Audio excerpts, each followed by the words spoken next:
Good morning to all. Greetings to all of you for attending today's webinar. I, Junaid Tantre, and as a co-convener of this event, it's a pleasure to welcome such a diverse and keen audience. Your involvement adds significant value to our discussions and highlights our mutual dedication to progressing in our respective fields. I'm eager for fruitful dialogue and collaborative learning as we embark on this educational endeavor together. SPSR is distinguished for its engaging webinars, fruitful enhancing its status as a leading platform for continuous professional development in the field of pharmaceutical sector. I'm confident that today's session will uphold its tradition of excellence, providing valuable insights from a respected speaker. Let's seize this chance to gain new knowledge, participate actively, and progress our field. Welcome, everyone, once again. Thank you for joining us today. We are gathered today to commemorate the 68th SPSR webinar on solid lipid nanoparticulate systems, a latest approach for delivering drugs.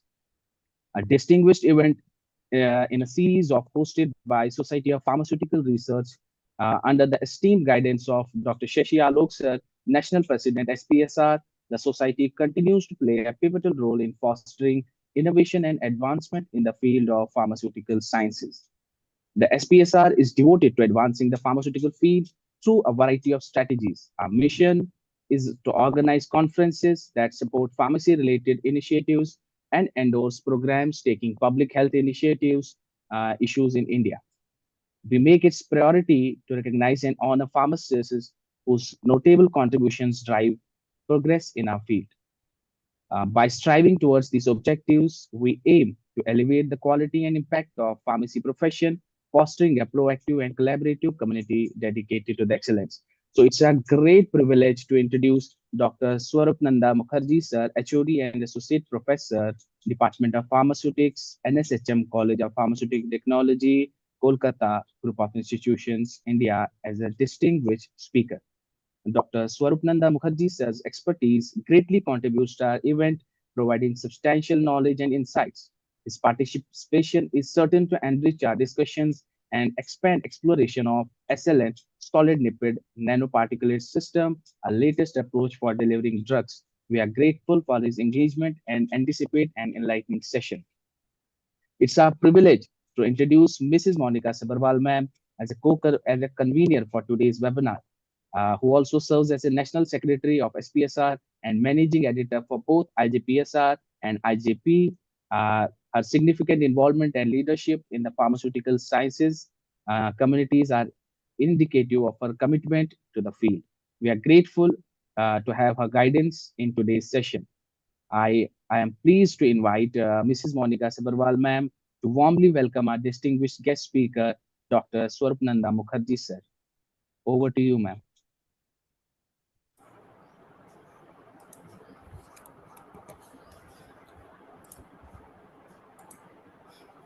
Thank you so much, Mr. Junaid Tantre. Hello, everyone. I am Monika Sabharwal, the convener of today's 68th SPSR webinar. And it is my pleasure to welcome you all to another exciting session organized by Society of Pharmaceutical Sciences and Research SPSR. Today's webinar is focused on the cut-edge topic solid liquid nanoparticulate systems SLNS, a latest approach for delivering drugs. We are fortunate to have with us today an expert in this field, Dr. Swarupananda Mukherjee sir, Head of Department and Associate Professor, Department of Pharmaceutics, NSHM, College of Pharmaceutical Technology, NSHM Knowledge Campus, Kolkata, India. Dr. Mukherjee's research and expertise in the drug delivery systems, particularly on solid liquid nanoparticles SLNs, makes him the ideal speaker to shed the light on the latest advancements in the emerging field. SLNs represent an innovative and promising approach in the pharmaceutical technology, offering enhanced drug stability, controlled release, and targeted delivery, all of which are crucial for improving the therapeutic outcomes. I am thrilled to share that we have received an overwhelming response for this particular session with over 2200 registrations from more than 25 countries. The global research and the diversity of our audience reflect the importance and the relevance of this particular topic. And we are committed to ensure that SPSR continue to provide a platform for value knowledge exchange. As we celebrate the 68th SPSR webinar, I would like to take a moment to acknowledge the incredible journey we have had so far.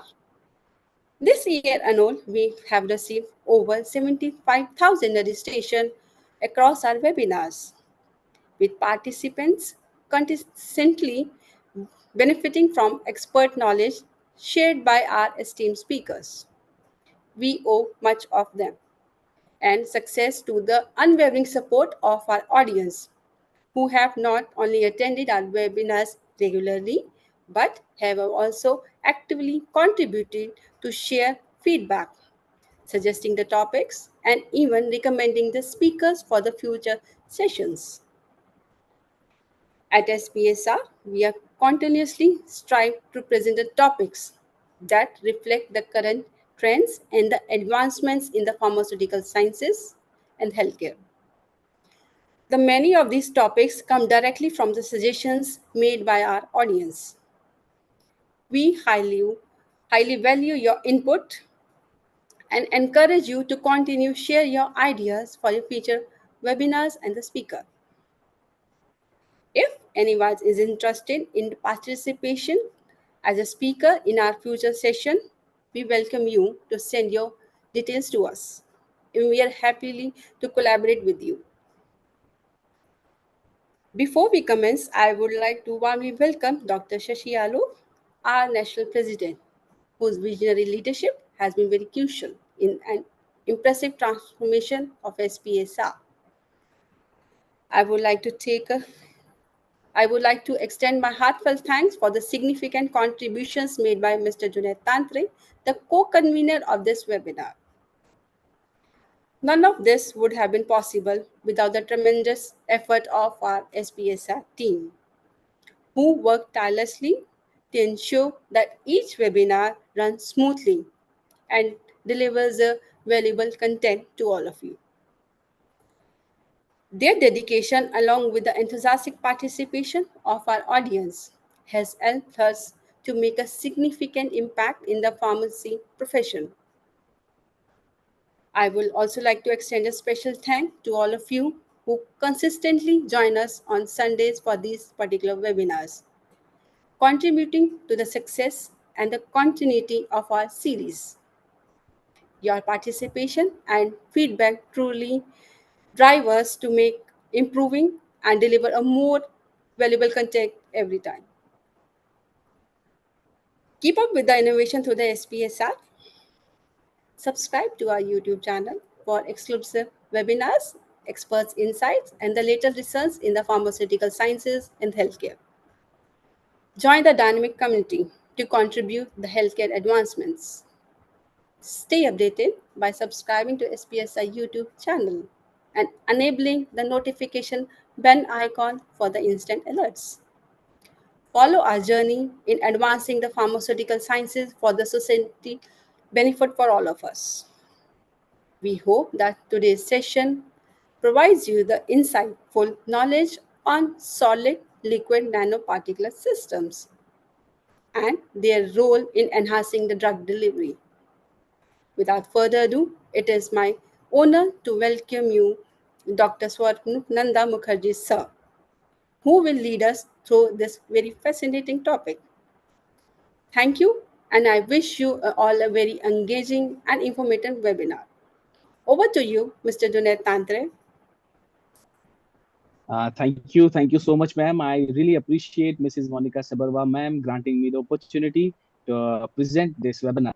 Now, without further ado, we will start with a short introduction of our guest profile. Dr. Swarupananda Mukherjee is currently serving as the head of Department of Pharmaceutics and as an associate professor at NSHM College of Pharmaceutical Technology, Kolkata. boasts a distinguished academic and professional background with a PhD from Maulana Abdul Kalam Azad University of Technology, West Bengal, and a postgraduate from Rajiv Gandhi University of Health Sciences in Bangalore.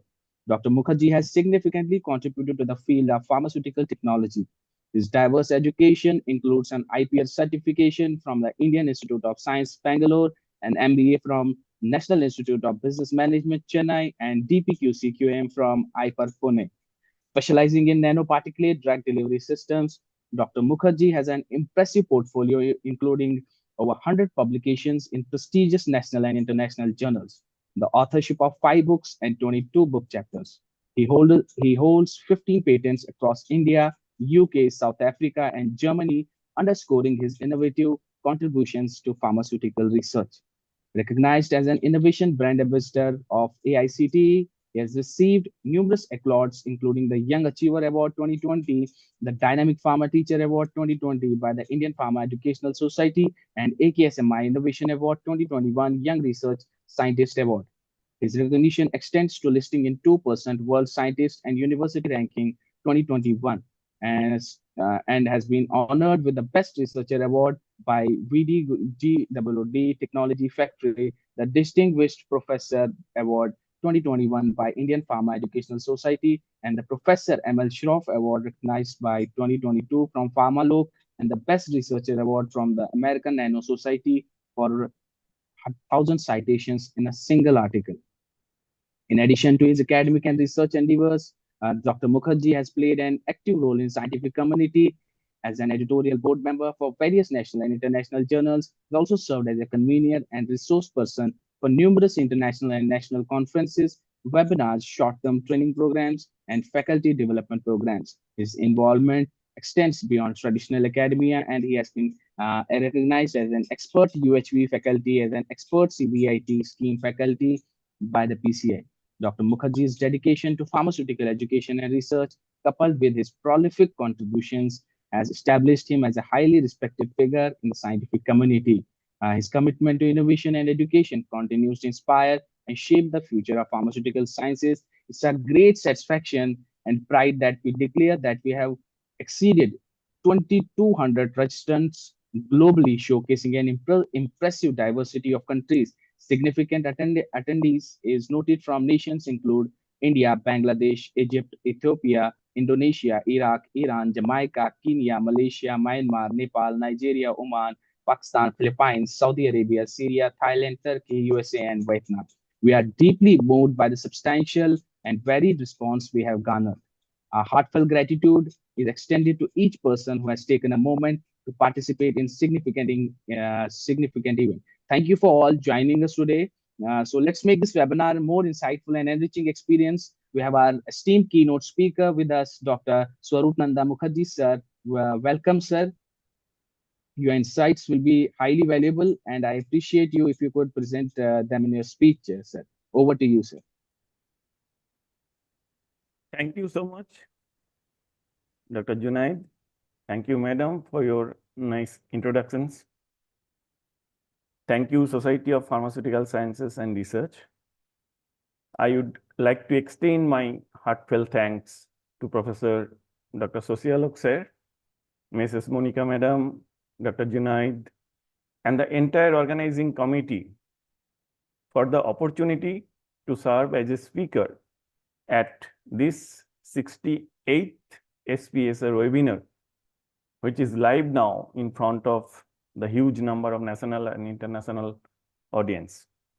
So it will be my pleasure to present my topic in front of such huge audiences.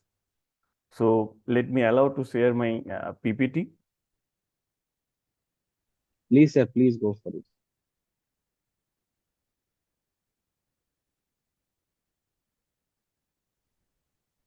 So it's visible? Sir, but not the front page, sir.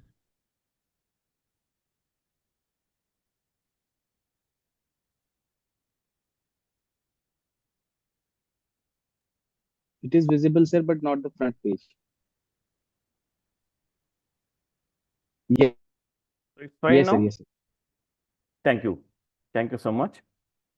So Actually, most of the audiences are here are PG and PhD scholar. So based on them, actually, I have made it a basic conceptual presentations on solid lipid nanoparticulates. We have a brief concept about the drug delivery systems. We know about the conventional drug delivery systems. From there, it's moved on to different novel drug delivery systems.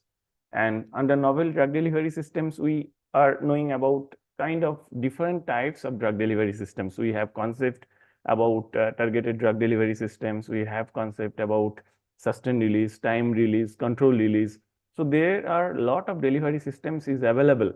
But the thing is, we have to focus on two things. First is safety and efficacy, and second one is the toxicity.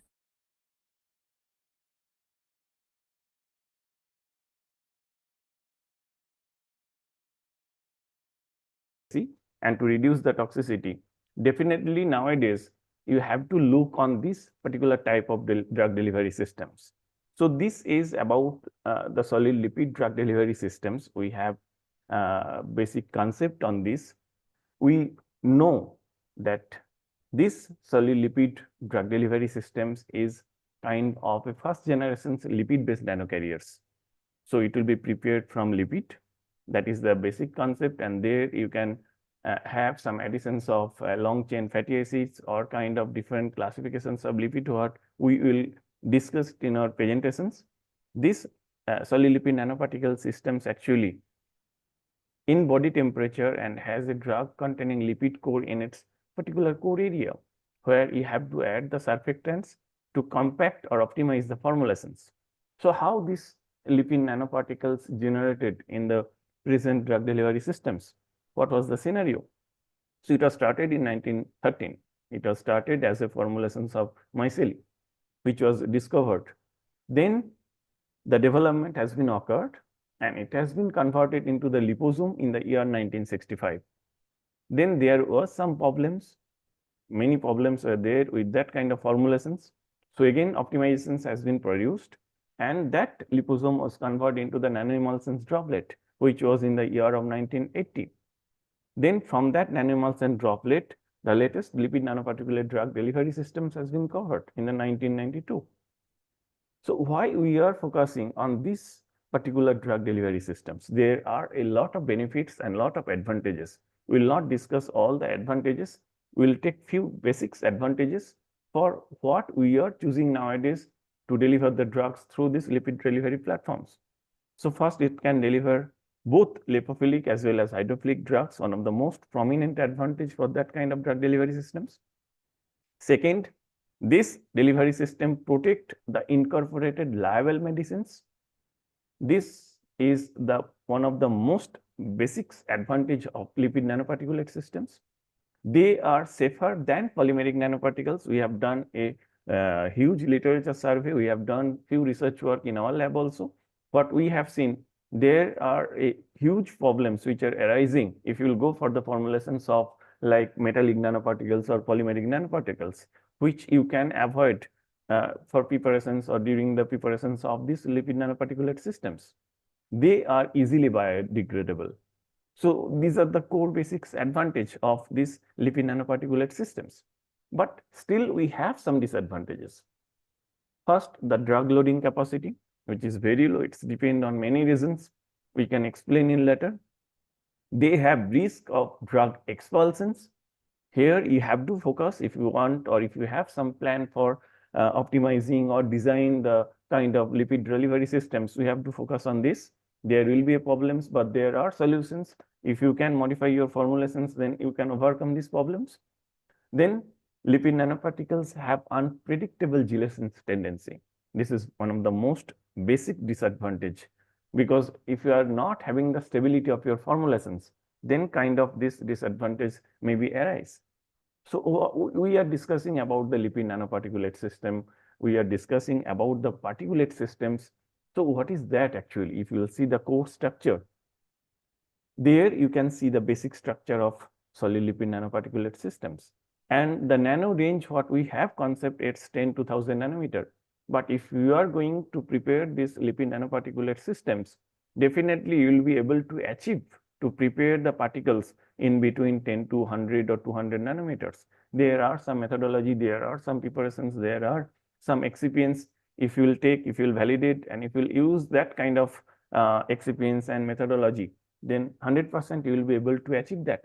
So it has a solid lipid core matrix. The lipid core is mixed with the drugs, and it will be stabilized by monolayer surfactant. Sometimes we need to add co-surfactant to enhance the solubility of the drugs. So what are the basic components? If you will see the structure and formulations design, there 4 things is important. First, lipid. There are a lot of lipids, a lot of classifications are available. We are not discussing all, we are focusing only few.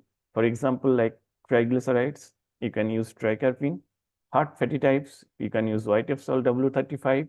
Then acylglycerol mixtures, you can use for that. GMS is very famous, glycerol monostearate. There are many long chain fatty acid. There are lecithins or other based lipid that you can be able to use for designing the solid lipid nanoparticles. Then emulsifier is required.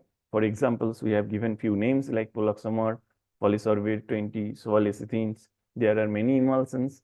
Emulsifying agents or emulsifiers are available nowadays. Those who are having the approval from the FDA, they have safety, so you can use that kind of things. There are co-emulsifier. If you want, you need to add that. Sometimes it's required. If you go for the preparations of solid lipid nanoparticles via microemulsions method, so there you need to add some co-surfactant for enhance the solubility of the drugs. So examples we have given, and lastly water, because you have to make a dispersion medium. So water is the basics. Sometimes you can use the double distilled water, deionized water. So it will be good if you use that kind of water for your formulation. So you'll be able to prepare the best types of solid lipid nanoparticulate systems. So now these are the different methods. Apart from these, there are many methods, but we are focusing some optimized method through which you will be able to prepare the low particle size solid lipid nanoparticle systems. So first, high pressure homogenizations, ultrasonications, solvent evaporation method, solvent emulsification diffusion method, microemulsion based method, double emulsion based method. So we'll discuss one by one. So under this high pressure homogenizations, you have 2 types of preparations method. One is based on hot homogenizations. Second one is based on cold homogenizations. But one of the most basic disadvantages in this high pressure homogenizations method, you have to use the high pressure homogenizer. This is one of the costliest equipment actually. So in many labs, they don't have the facilities to avail this high pressure homogenizer. But in industrial scale, it will be easy to prepare the lipid nanoparticulate system by using this high pressure homogenizer. So in case of these hot homogenizations, first you have to dissolve the drug in the melted lipid. So the melting point of drug as well as lipid is very important in that. Then dispersion of lipid melt in hot aqueous surfactant solutions, that will be required. So simultaneously, in other way, you have to prepare the aqueous surfactant solutions. There you have to disperse your hot melt lipid solutions. So you will get the pre-emulsions that you have to mix by using the mechanical stirrer. You have to optimize or validate the RPM of the mechanical stirrer. Then you have to apply the high pressure, and how much pressure you will apply, that will depend for your formulations design. So here the applications of high pressure homogenizer is required. So you will get finally the OYW nanoemulsion formations. Then you have to make it cool at the room temperature, which will lead to the solidifications, and you will get the solid lipid nanoparticles. Sometimes if you will have the dispersion medium, so you can have the applications of lyophilizations. So because of the stability problem, we can use the lyophilizer after preparing the dispersions of like solid lipid nanoparticulate systems.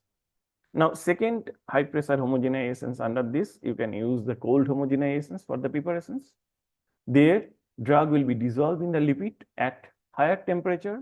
Again, melting point temperature is very important. So you have to enhance the temperature after melting point. So we'll be able to dissolve the lipid melt as well as the drugs. That lipid drug mixer, you have to rapidly cooled. That will produce the solidified mixer. Then it will be milled, and which will produce the suspensions actually. There, that suspensions will be passed through the high pressure homogenizer again in the room temperature, and that pressure will be depend at for your design formulations. And finally, we will get the solid lipid nanoparticulate systems. So these are the two methods, hot homogenizations and cold homogenizations under this high pressure homogenizations techniques. These are the one of the famous, beautiful method for preparing the solid lipid nanoparticulate systems. Second one is the ultrasonications. We have basic concept. Why we are going for the ultrasonications? The basic concept is to separate the particles. If you do the ultras, there will be a chances of agglomerations of the particles. If you will go for the preparations of lipid nanoparticles, chances of agglomerations will be there. So if you go to separate the individual particles, you will be able to find out the size as well as zeta. So for that, this ultrasonications method is very important. How to prepare the particulate systems under this? So first, drugs, again, you have to dissolve in the melted lipid. Here, again, melting point temperature of lipid is very important, and there warm aqueous surfactant liquid will be mixed. This dispersions of liquid will be done by using the HSH, that is the high speed homogenizer. So before we have used the high pressure homogenizer, here we are using the high speed homogenizer. These are the instrument which is quite famous, and it will be able to give you the perfect lipid nanoparticles in lab scale. So RPM in this high speed homogenizer, you can enhance up to 90,000 to 95,000 RPM, and it is a lab scale method.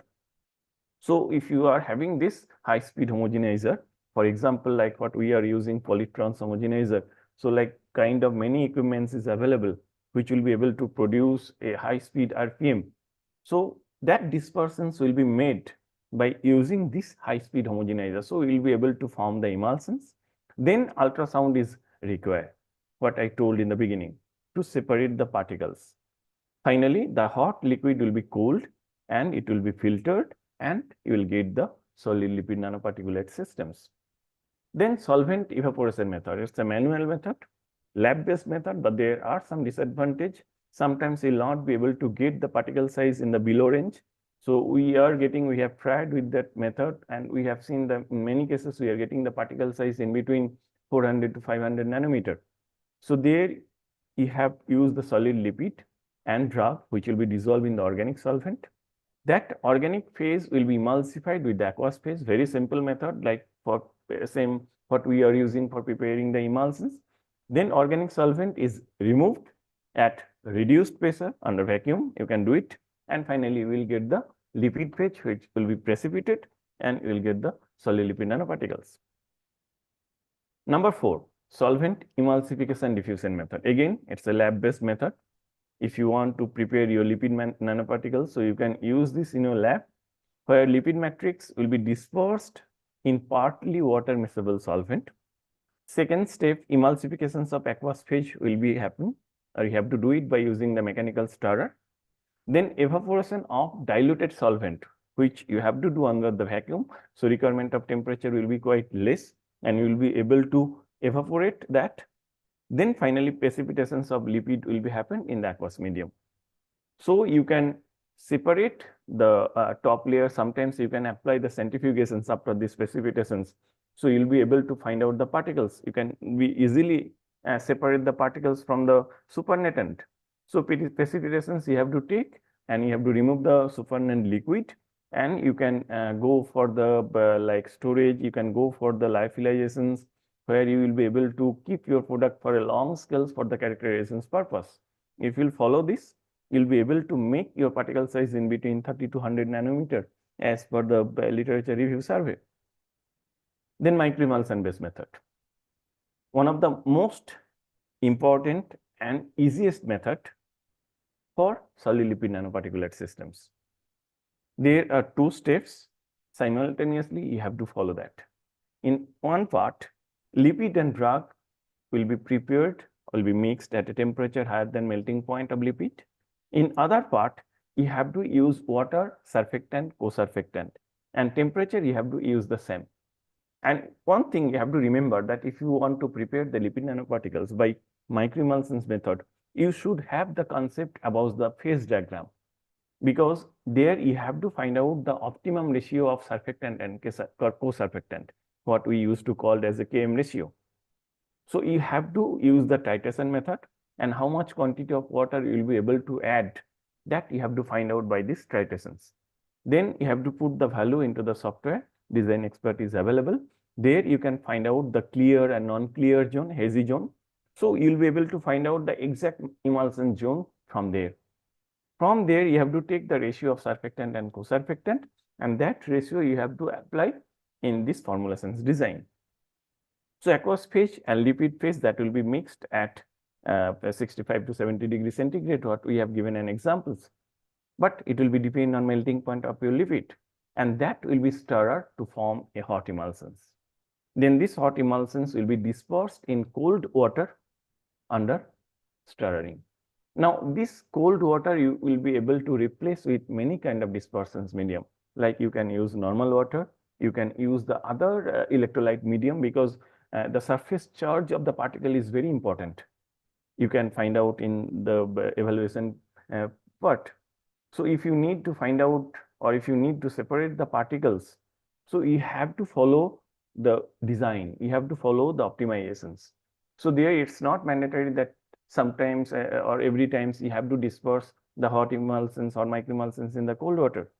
You can disperse the hot microemulsions in normal water or different kind of electrolyte medium, like we have tried in many cases, like we have tried with the calcium chloride solutions to 0.1 normal. We have tried with the sodium hydroxide solutions, and we have checked. There are some, we have seen there are some stability problems. We have observed that there were some agglomerations or coagulations was happening in between the particles. So if these things happen, again, you need to apply the sonications, what I told in the beginning, to separate the individual particles and make it in the Brownian motions. So finally, we will get the solid lipid nanoparticles in that way by using the microemulsion method. Now, last one is the double emulsion method. It's quite famous, easiest, cost-saving method, but sometimes we have seen that particle size what we are getting is not up to the mark. What we are getting around, it's like 300 to 600 nanometer. Here, drug in inner aqueous phase that will be added with the polymer in oil phase. So it will be mixed by agitations, where you can use the homogenizer. So you'll get the primary emulsions, and that primary emulsions you have to add into the water. So you'll get the secondary emulsions. There you need to remove the solvent, and finally you will get the solid lipid nanoparticulate systems. So these are the basic methods through which you'll be able to produce the solid lipid nanoparticles in industry as well as in your lab. So now storage is very important. We have seen in many cases, the stability is one of the most important part for prepared solid lipid nanoparticles. According to literature survey and according to our study, what we have seen, the 4 degrees centigrade is very best temperature for storage of solid lipid nanoparticles. We have checked with the 20 degrees centigrade, and we have seen that the storage did not result in any drug-loaded solid lipid nanoparticles aggregations or drug loss. But if you enhance the temperature up to 50 degree or 45 degree centigrade, a rapid enhancement in particle size we have seen, or it was seen in many authors in different literature survey. So temperature and humidity, what we have not mentioned here, this two parameter is very important to keep your product safe in stable conditions for a long time. So you need to follow some guidelines. There are a lot of guidelines is available. So if you work, if you design your formulations, so definitely you should have some concept of storing your particles. So you can do accordingly. Now characterizations is very important. What we have discussed about the methodology, about the formulations, but if you will not do the basic characterizations, then you will not be able to conclude that you have produced a perfect nanoparticulate systems or not. So under these characterizations, there are few parameters which is very important. For example, like what we have given here, particle size, size distributions, that is polydispersity index and zeta potential. These are the first primary parameters which you have to evaluate of your optimized formulations. So how to find out the particle size or polydispersity index? So first examples what we have given here, that is the laser diffraction. So you can check into the diagram. That laser diffraction measure the particles of solid lipid nanoparticles by measuring the angular variations in intensity of light scattered as a laser beam passed through the dispersed particulate. So you can check it here. Samples modules, we are passing the light through it. So lens that will be captured and detector will detect. So large particles which will scatter light at a small angles relative to the laser beam, and small particles scatter it at large angles. And detector is there finally, which will detect the scattering pattern, and it will calculate the particle size as well as the polydispersity index. There are a lot of equipments is available, so you'll be able to find out the particle size easily. Second, latest instrument that are using nowadays to determine the particle size and particle size distributions, that is the dynamic light scattering. You can check it in the diagram. This is called like DLS or photon correlation spectroscopy. In this DLS, the sample is illuminated by a laser beam. You can check it in the diagram where we are sending the laser beam, and the fluctuations of the scattered light are detected at a known scattering angle, which will be called as theta, by a fast photon detector. This fixed angle DLS can determine the mean particle size in a limited size range. More elaborated multi-angle instruments can determine the full particle size distributions. This is one of the most important parameter and one of the most important equipment which will give you the best particle size at a 3D mode of solid lipid nanoparticulate systems. Then, after determining the particle size, you need to find out the exact surface morphology of your particles. So for that, you need to follow the scanning electron microscopy. You can check into the diagram. In this scanning electron microscopy, low energy electron beam interacts with atom at various depths within the sample and produce various signals such as secondary electrons, backscattered electrons, characteristics, X-rays, cathode luminescence, absorbed current, and transmitted electrons. So these secondary electrons detect the morphology and topology of the specimen, while this backscattered electron contrast in the compositions of the elements of the specimens. So if you'll not be able to conclude the surface character of your particles, that it's a spherical or not, then how come you will be conclude the size distributions of your particles? So for that, you have to find out the surface characters of your particles. So sometimes, again, we are doing some latest, we are following the latest technology for determining the surface characters, that is called transmission electron microscopy. This is a beam, you can check it here. Multiple times we are passing the image through different lenses. Here, a beam of electrons generated from the electron guns, and condenser system focus it. The beam then strikes the specimen. You can check it into the diagram, and parts of it are transmitted. The image is then channeled and focused through a series of lenses on fluorescent screen that will be viewed by the detector. So this transmission electron microscopy offer a 3D details. So you can find out the inner structure of your solid lipid nanoparticles with high resolutions. So if you have some possibilities to do the team instead of same, so go for that. So you'll get the 3D structure of your particles, and sometimes you will be able to find out the inner structure of your lipid nanoparticular systems. Then atomic force microscopy. You can check into the diagram how we are following this. So this generate images by scanning a small cantilever over the surface of a sample, what we have given in the figure.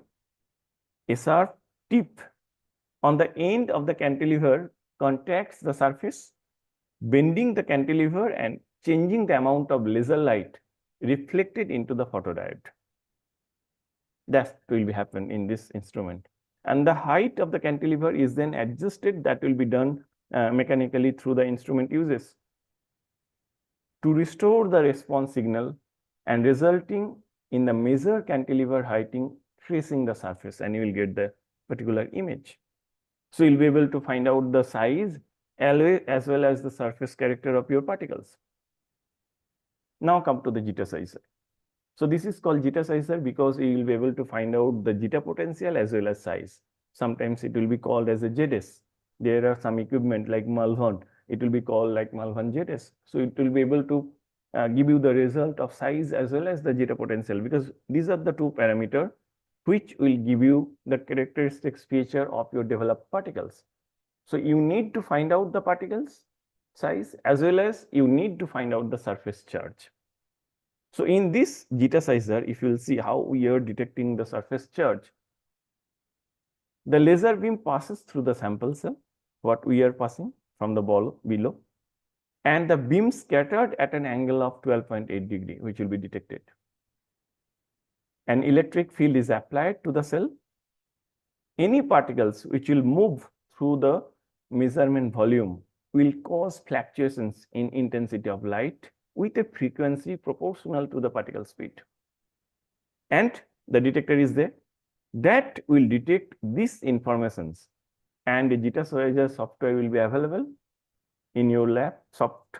So that frequency spectrum from which the electrophoretic mobility is moving on the particles, that will be detected, and hence the zeta potentials will be calculated.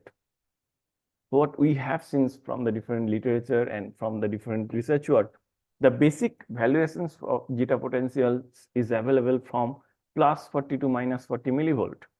And what we have seen that if your zeta potential of your particle size is towards the 0, then you may have a bigger size of particle. If you have the zeta potential value towards the plus 40 or minus 40, so you may have the lesser size of your developed particles. So this is the conceptual part. You can check. If you will check the zeta potential, if you will find out the zeta potentials near to 0 or near to the plus 40 millivolt or minus 40 millivolt. So from there, you will be able to conclude or interpret that how much particle size will be with your developed solid lipid nanoparticulate systems.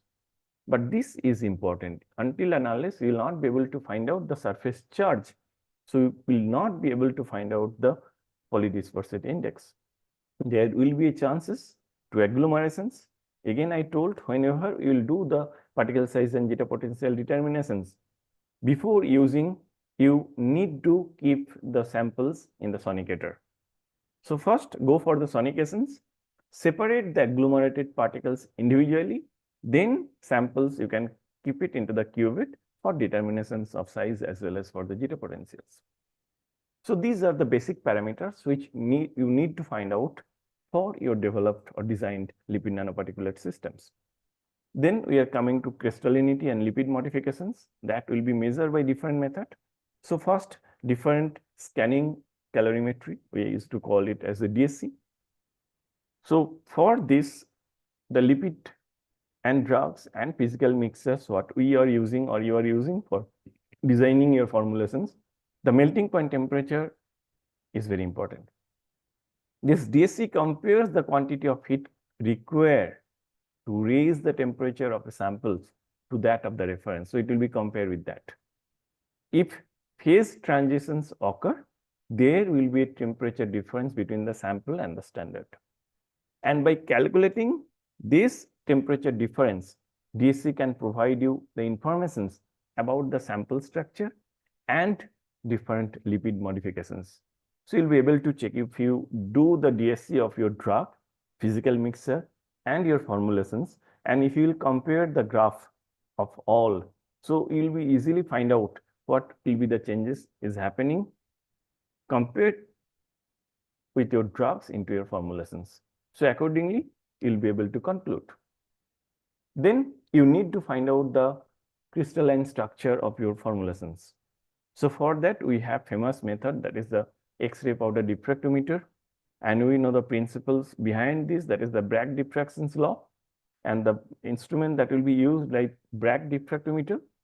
Here, you can check into the diagram that how we are measuring the samples by using this diffractometer. Here, X-ray are generated by a cathode tube, collimated to concentrate and directed towards the samples. When conditions satisfy the Bragg's law, that equations we know, interactions of the incident rays with the sample produces constructive interference that will be happened. So diffracted X-rays are then detected, processed and counted. The conversions of the diffraction peaks to these spacings, which will allow to identify the crystals, and will be comparisons by this spacing with the standard reference pattern. Again, you have drugs, you have physical mixtures, you have your formulations.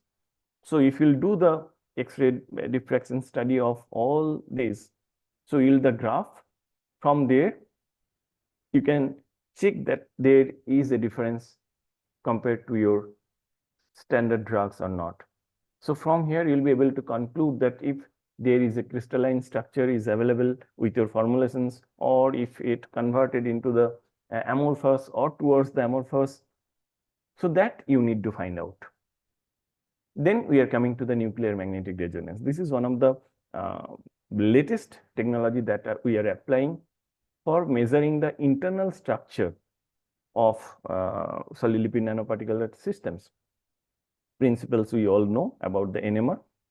So NMR is that many nuclei have spins and all nuclei are electrically charged. That we have the basic concept.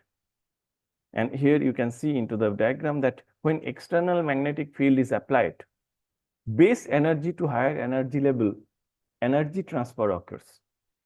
When the spins return to its base level, energy is emitted at the same frequency as during energy transfer.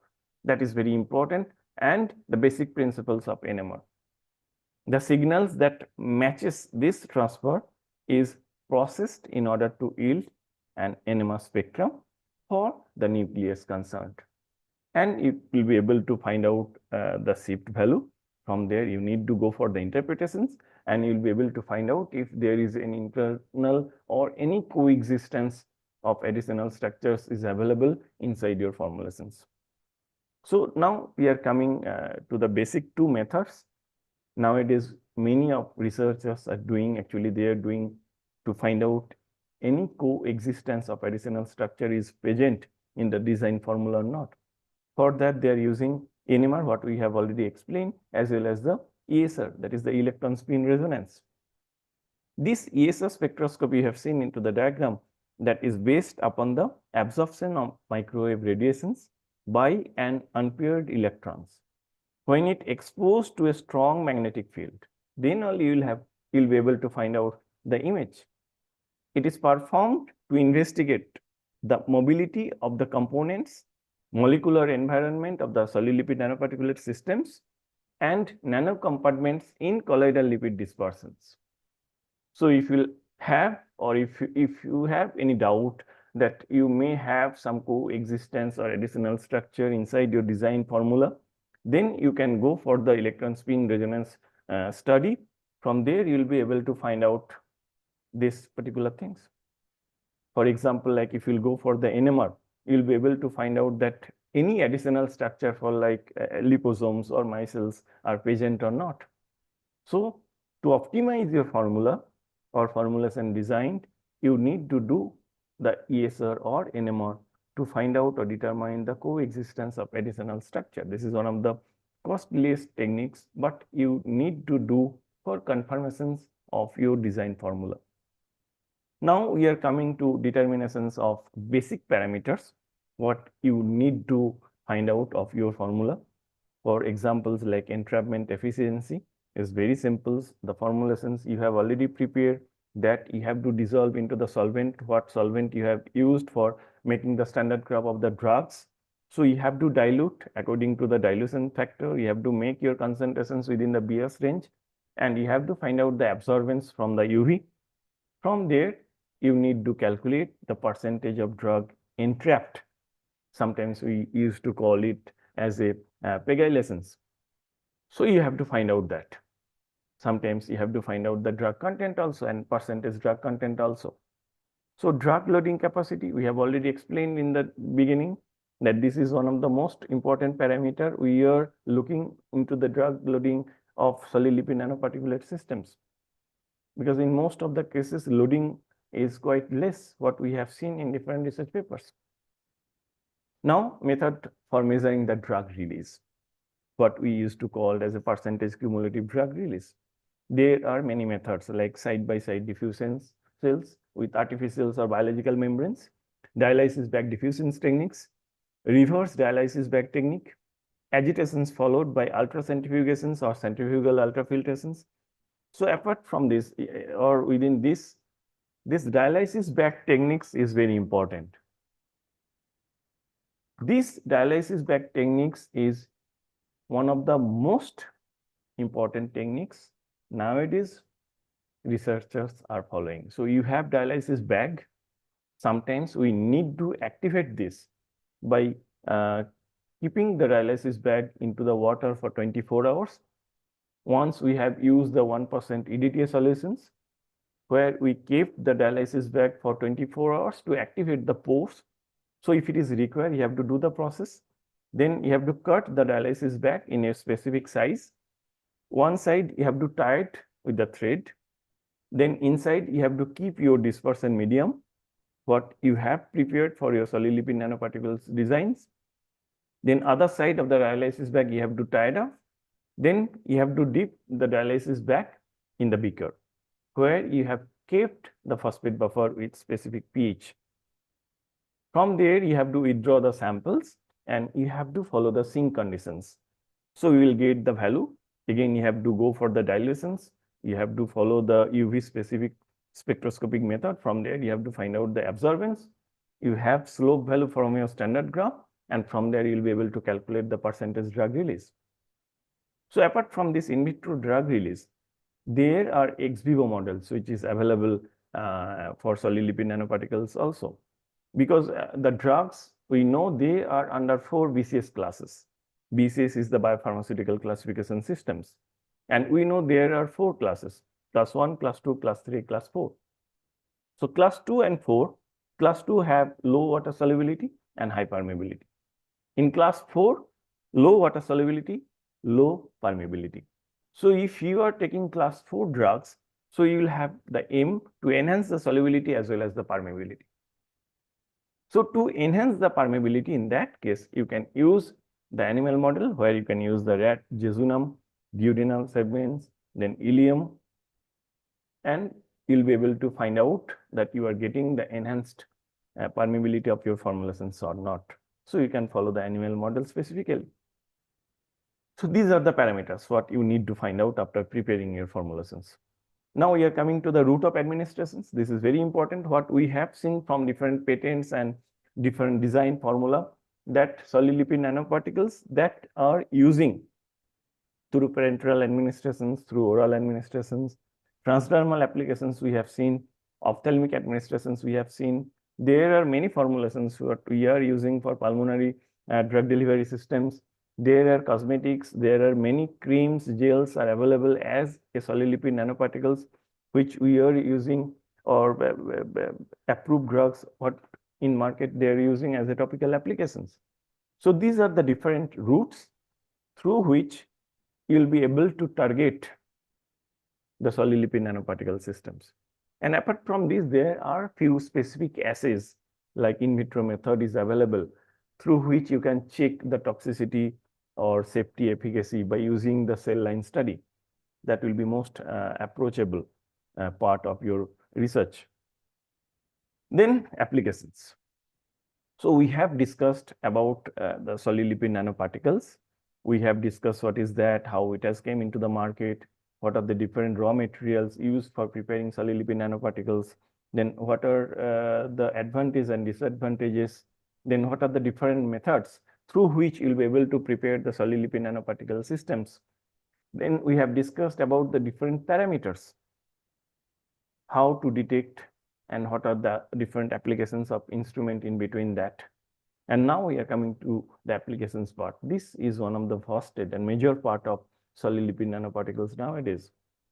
You will be able to see in the market, especially for like cancer treatment or any latest kind of treatment. There are applications which is enhancing day by day, and the formulated product is using as a solid lipid nanoparticles.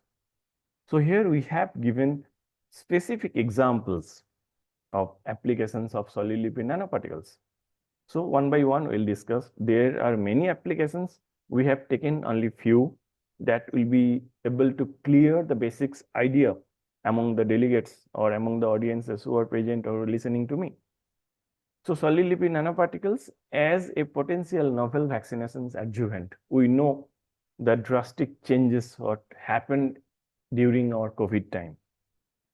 So we know the situations, what was there, what happened, how vaccines came, how it has been developed, how it saved to the society. So this solid lipid nanoparticles is used as adjuvant in vaccines delivery, protects antigen from degradations. This is one of the major part. In other formulations, it was quite difficult. So they prepared and pegylate in the surface. So we have seen that it was quite easy to prevent the degradations of antigens if you follow the solid lipid nanoparticle systems. Currently, there are many solid lipid nanoparticulate systems which are being used in COVID-19 mRNA vaccines. There are market products. There are different products from different companies that are using nowadays as a COVID vaccines. So they are solid lipid nanoparticulate systems. Then treatment of breast cancer. We know about the globally awareness regarding breast cancers. We know or we have concept how this breast cancer is spreading, but simultaneously we know how the success rate for treating the breast cancer is enhancing nowadays. The most important thing is awareness. If you are aware, if you will be able to find out into the primary stage, there are chances to save the patients. So you can check it here. There are examples like solid lipid nanoparticles of 130 nanometer basic size, because these are the size which will pass through the targeted cells and it will go and target with the specific cell lines. With loading efficiency of 66 milligram per gram, are effective in vitro against MCF7s, that is human breast cancer cell line, and 4T1, that is the murine breast cancer. These are the products which are available for the treating of breast cancer. Then you can check the treatment of multi-drug resistance. We know the first what things are going on for multi-drug resistance. There are lack of awareness. There are lack of counselings. So there are many places, many societies where people are taking the drugs without consulting with the doctors. They don't know exactly what happens. They are suffering in fever.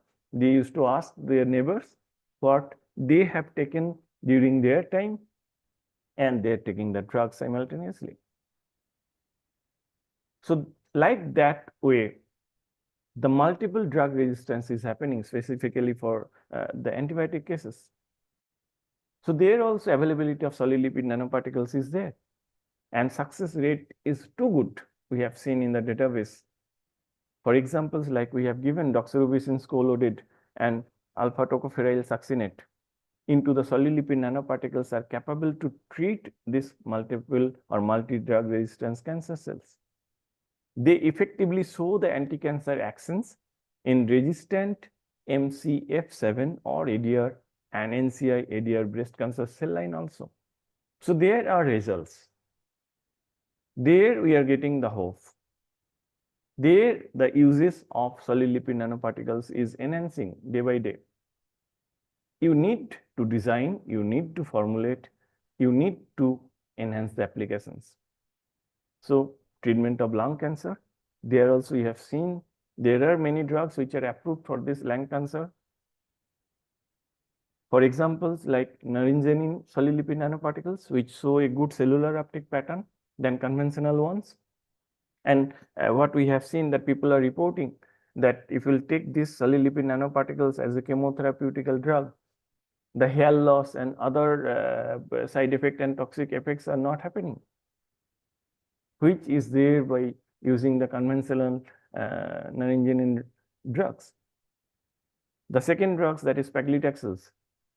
So if you load it into the solid lipid nanoparticles that has been used to administer directly into the lungs by inhalations. So if you send the drugs directly into the particular tissue, if you have the targeted delivery, so it will show some great effectiveness because they are some devices. So through devices, they are sending the drugs as inhalations to the lungs, and it is showing good results against the lung cancer. For next example, treatment of brain tumor. If things happen, people are getting shocked. What they will do, what they will not do, where they will go. But there are things, there are solutions. There are many drugs which are available to treat this brain tumor. We have seen the solid lipid nanoparticles to deliver the indirubin against a human U87mg glioblastoma, astrocytoma cell lines, which are there in the brain tumor. So this will increase the cytotoxic effect of the drugs, especially in acidic conditions, that is reported. Again, that solid lipid nanoparticles with APOE surface modifications and incorporations with methotrexate, one of the most important cancer cell line drugs, that have proven to reductions capacity of glioblastoma tumor from F98 of Fisher's rat models. So there are chances, there are hopes. Next, you see solid lipid nanoparticles for delivering peptide and proteins. Hemagglutinin 2, we have no quite famous HA2 that is called. This peptide, when loaded with the solid lipid nanoparticles, it will be able to promote the escape of the loaded insulin from the acidic endosome significantly.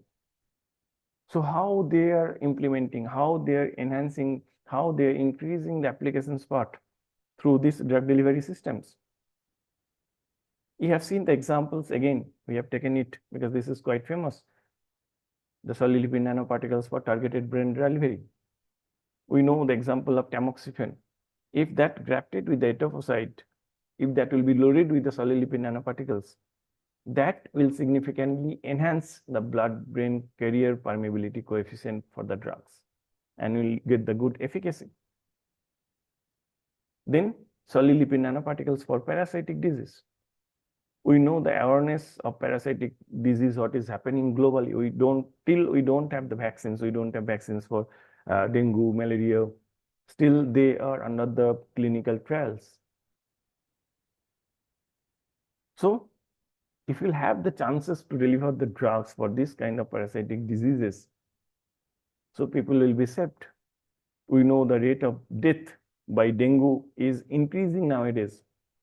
But there are solid lipid nanoparticle systems which will have the inherent structures, and that can be maintained the drug in its core in a solubilized conditions, and that will be able to deliver the drugs which will be able to enhance the efficacy. Then tuberculosis. We have basics idea what is that, what are the different first line, second line drugs that are using for the tuberculosis, and we know the DOTS therapy, which is used for the tuberculosis treatment. Nowadays, that therapy has been replaced with the new one, but still patient compliance is poor.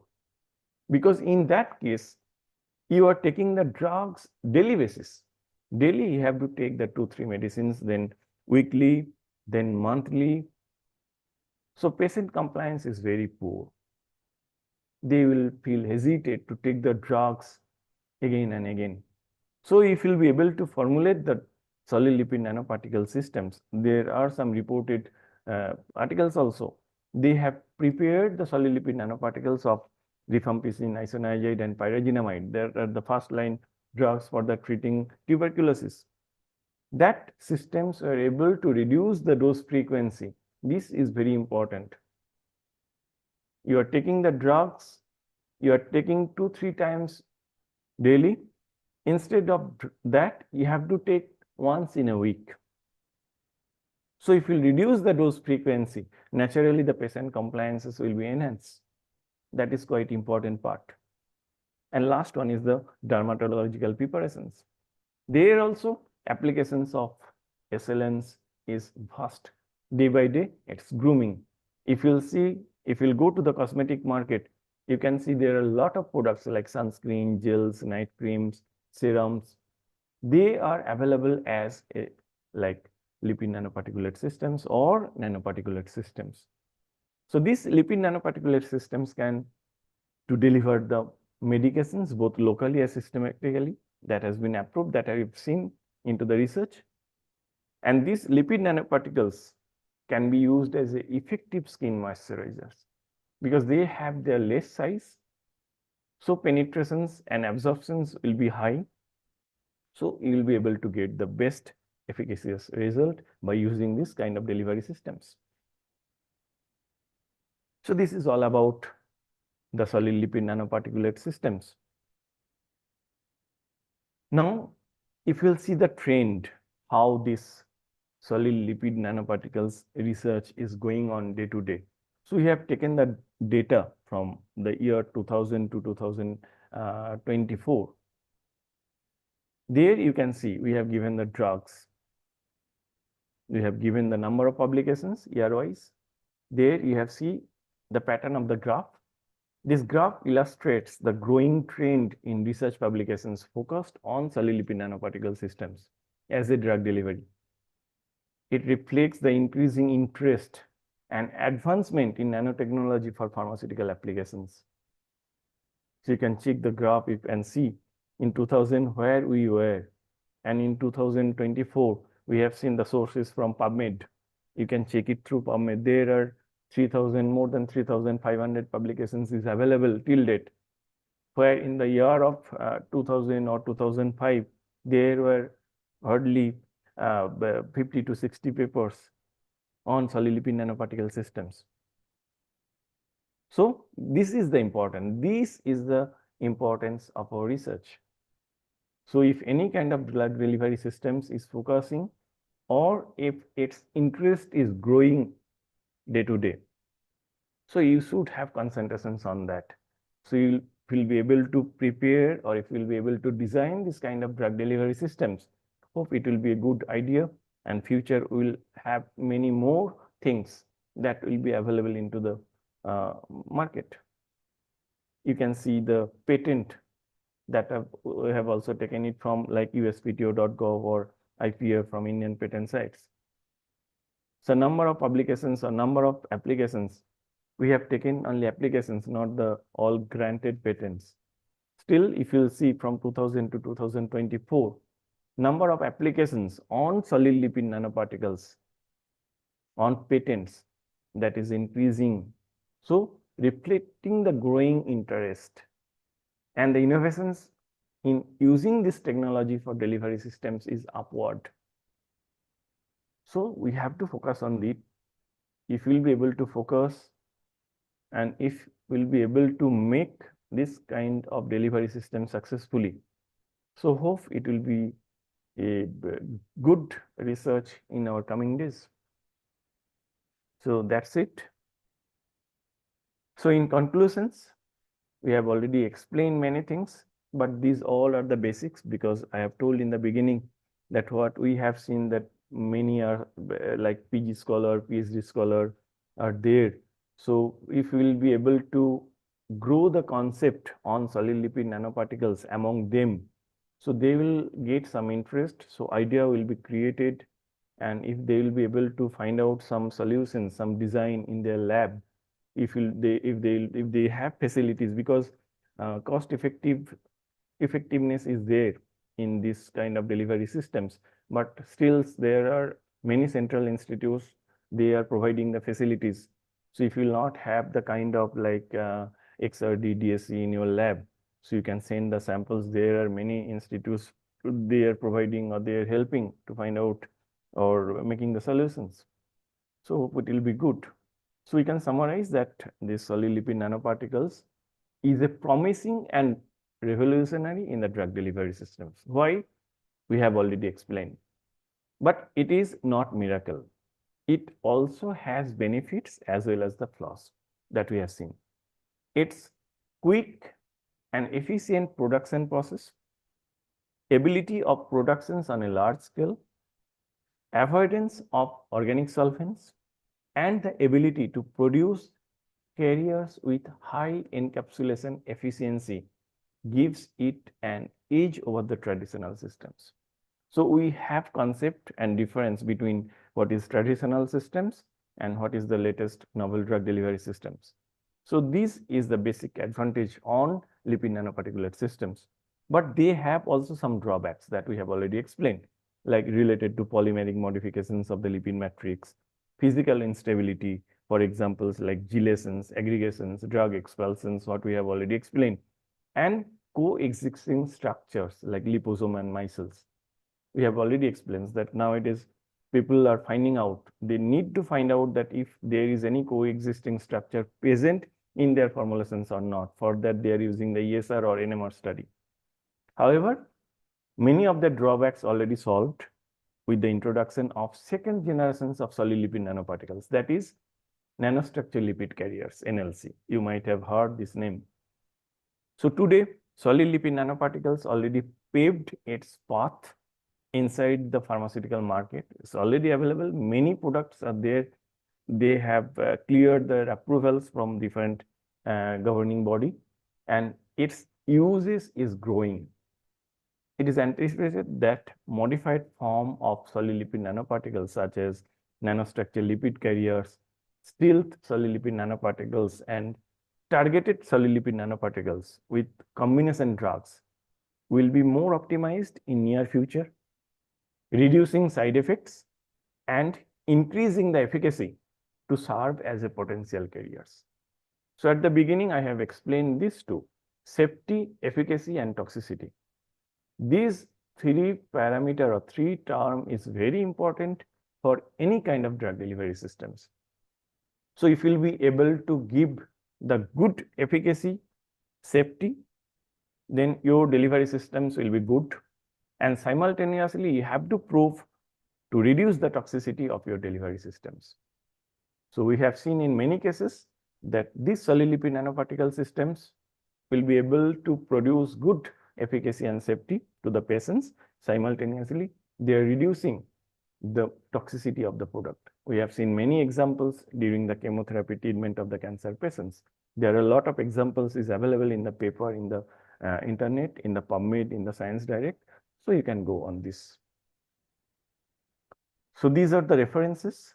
So first one is the mine. Actually, we have written this review articles on 2019, and recently we have crossed the 1,000 citations just few months back of our articles in Google Scholars. And for this, we have been given awarded by American Nano Society. So it's available in the PubMed. So if you want, if you have interest, and apart from this number one, there are, I have given only 6 references, but many references are available. Many articles are available that I have already shown into the graph, that how the interest is growing nowadays day by day. So you can take and you can follow, you can clear your concept, you can gain knowledge about the solid lipid nanoparticles and try to produce and deliver something in your lab or in your during your research. So thank you, Dr. Junaid. Thank you, the team of SPSR. It was my pleasure actually to speak in front of the huge audience. Hope I have delivered successfully. And if you have any questions right now. Of course, sir. Indeed, it has been. It was nothing sort of exceptional. Thank you for exposing us. So, thank you for you also spoke about first of all SLN. What is the basic concept of solid lipid nanoparticle? You also talk about the evolutions of it, disadvantages, structure and components of SLN. You also talked about storage, characterization. You talk about various other processes, including in the characterization, that is laser diffraction, scanning electron microscope, and many other. Also, you also gave us that what is the graph of research publication. It has grown. So similarly, the patents, the number of patents is also growing. So thank you for exposing, sir. We have received number of questions. I think if I start asking questions, then it will take 1 more hour just to answer those. So specifically, we are taking few of them. So first is, I think it is sort of a compliment and rather than a question. So it is some Preet. Preet has written that favorite takeaway from this webinar is how nanoparticle can be used to make healthcare better. So I think it's much of a compliment rather than a question. It's So good. It's good. It's good. next Nowadays, is it's Prinkle. increasing. There are different approval product are available in the market. If you'll see the kind of delivery systems that will be applicable in different kind of treatment. I have given example in applications part. So there are few actually. If you'll check, there are a lot of applications is coming nowadays into the market, and the delivery system is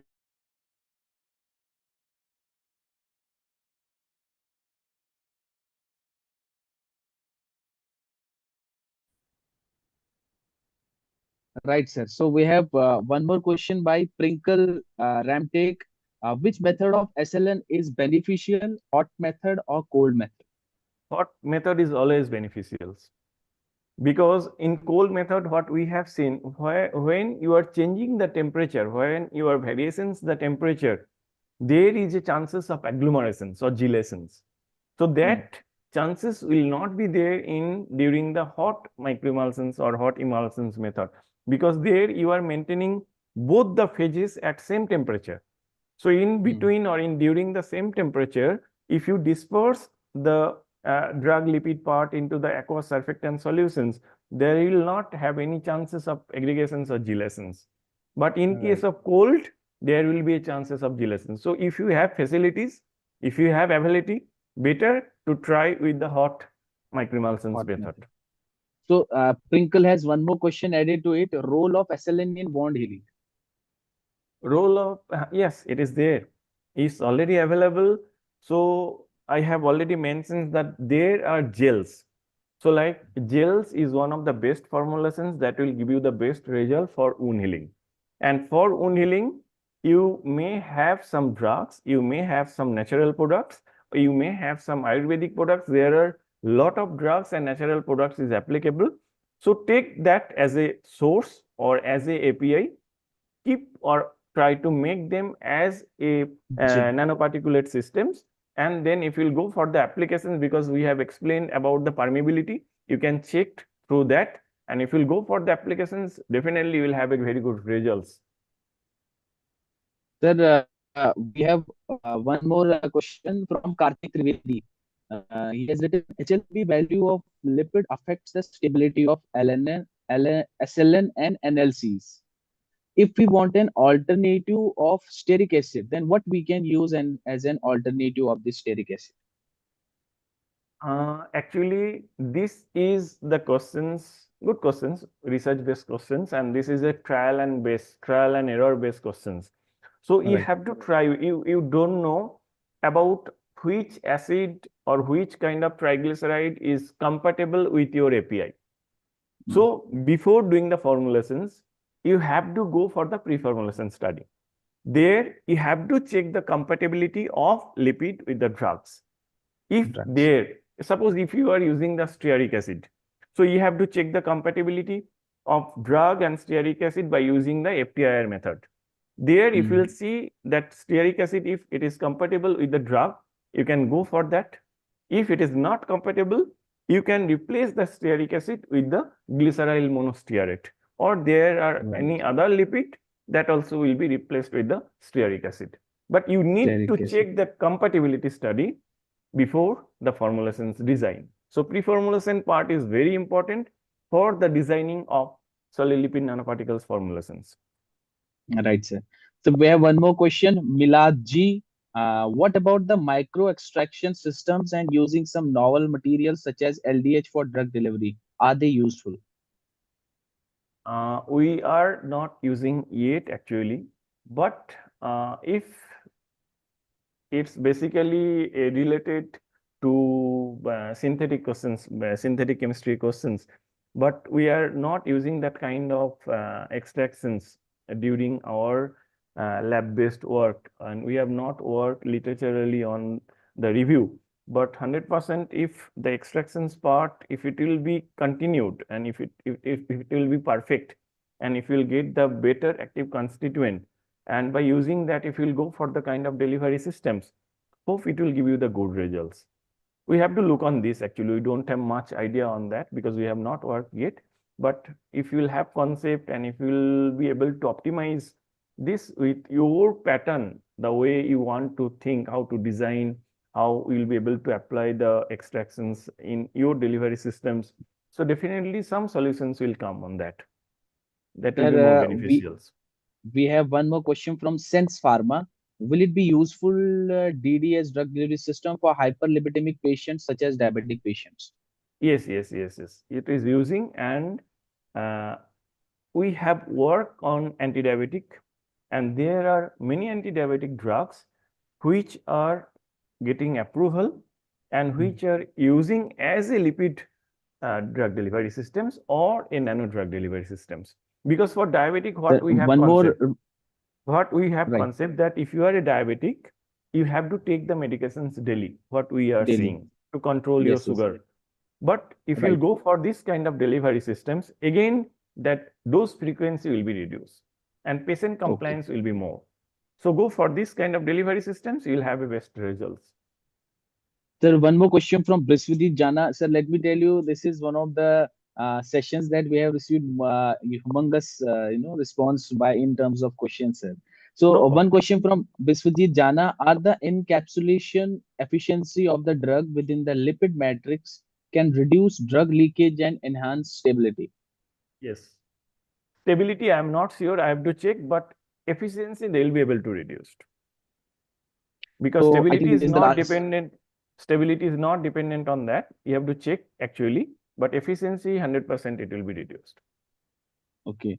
So I think this is the last one. Pavan Bombare, sir, can we use emulsifier polysorbate 20 and polysorbate 80 both in preparation of same formulation?